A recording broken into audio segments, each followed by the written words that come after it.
Segunda-feira é dia de Boletim Focus, então vamos ao relatório que foi divulgado agora há pouco. E mostrou que a estimativa do IPCA passou de 4,55% na semana passada, agora para 4,53%. Já a previsão para o PIB caiu de 2,85% para 2,84%. O Alan Gani está aqui para nos ajudar.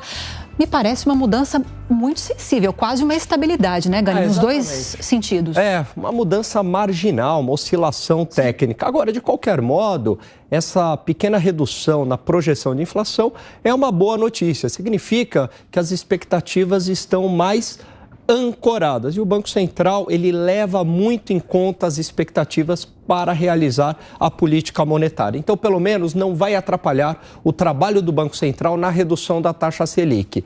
Agora, essa queda da Selic poderia ser ainda maior, Lívia. Se o governo der uma boa sinalização do lado fiscal, aí a gente poderia ter uma queda mais acentuada da taxa Selic. Isso porque os índices de inflação, eles têm vindo abaixo do esperado, estão sob controle, as projeções estão mais ancoradas, conforme mostrou o relatório Focus, e aí, se tivesse uma melhora do lado fiscal, proporcionaria uma redução mais expressiva da taxa de juros.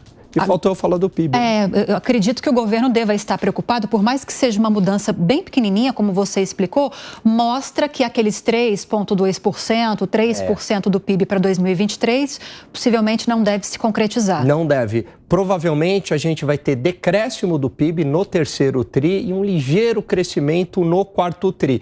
Isso porque o ambiente externo ele está mais adverso, a China crescendo menos do que esperado, Estados Unidos também em processo de desaceleração econômica, dada a elevação, né, da taxa de juros ali no patamar de 5,5%, e aquele efeito do primeiro trimestre do agronegócio, ele acabou, né? Vamos lembrar que o PIB ele foi puxado acima das expectativas diante de um desempenho extraordinário da agropecuária. Só que esse efeito já foi. Agora, pelo contrário, né? Deve ter aí alguns problemas agro relacionados ao clima. Então, esse bônus acabou. O crescimento ele está mais difícil, os índices de atividade econômica, tanto de varejo quanto de serviços, vem mostrando uma desaceleração da atividade econômica. Eu queria te perguntar, a taxa de juros continua muito alta, né? Mas vem caindo já 2 ou 3 reuniões, se eu não estiver enganado, né? Isso. Quanto tempo para ela fazer algum efeito na atividade econômica do país? Boa pergunta, Colombo. Geralmente os estudos mostram até 9 meses, né? Na média, 9 meses. Então, é um parto. O impacto, perfeito. É um parto, não, eu disse é um parto. É um parto. É um parto e o impacto... Foi um parto para começar a cair, agora é um parto para fazer... Para começar a fazer efeito. Então, para começar a pegar na economia real, demora em média 9 meses. Então, essa queda de agora, só daqui 9 meses a gente sente lá na ponta. Agora, de qualquer modo, pós-pandemia...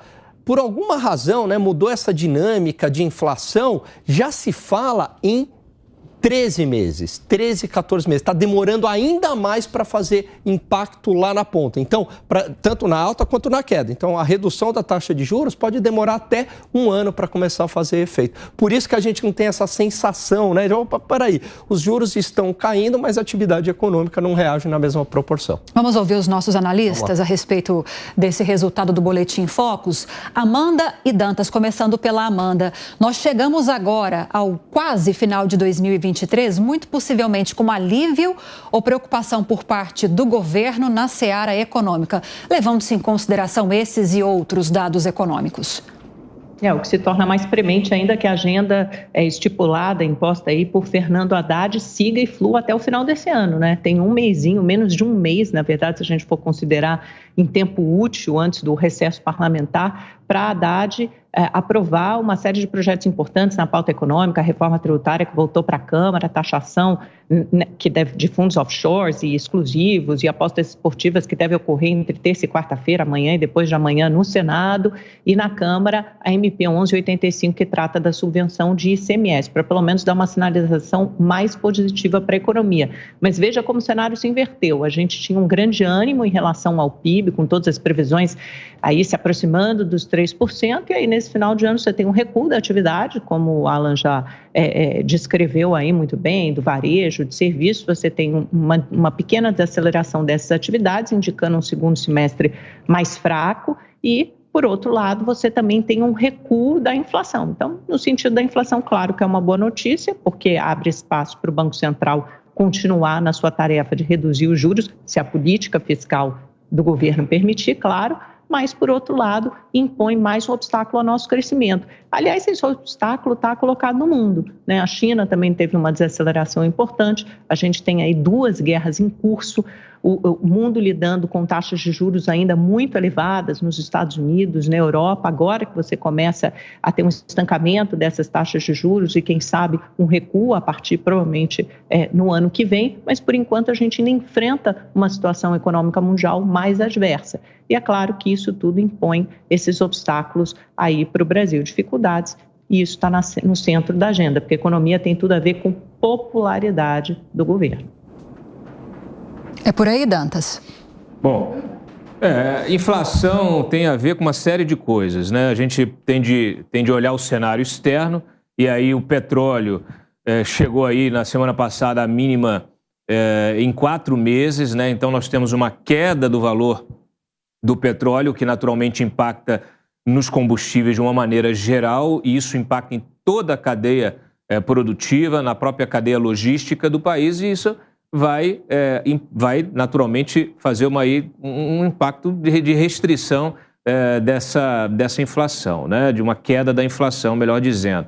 Há também um consumo menor, você tem uma redução do consumo de bens e serviços no país, você tem também uma queda na atividade industrial, e tudo isso acaba gerando uma demanda menor, e a demanda, quando ela é menor, naturalmente você tem aí uma oferta maior e o preço tende a cair. Então, essa queda na inflação, ela tem outros aspectos que são negativos no final das contas, porque você tem uma economia em desaceleração, né? Então, a economia em desaceleração acaba também gerando esse impacto. Então, quando você olha a inflação, caiu, ótimo, maravilha, mas não é bem assim. Você precisa entender o que está na origem. Nesse caso aqui, a gente tem uma desaceleração econômica que deve se aprofundar no próximo ano, inclusive.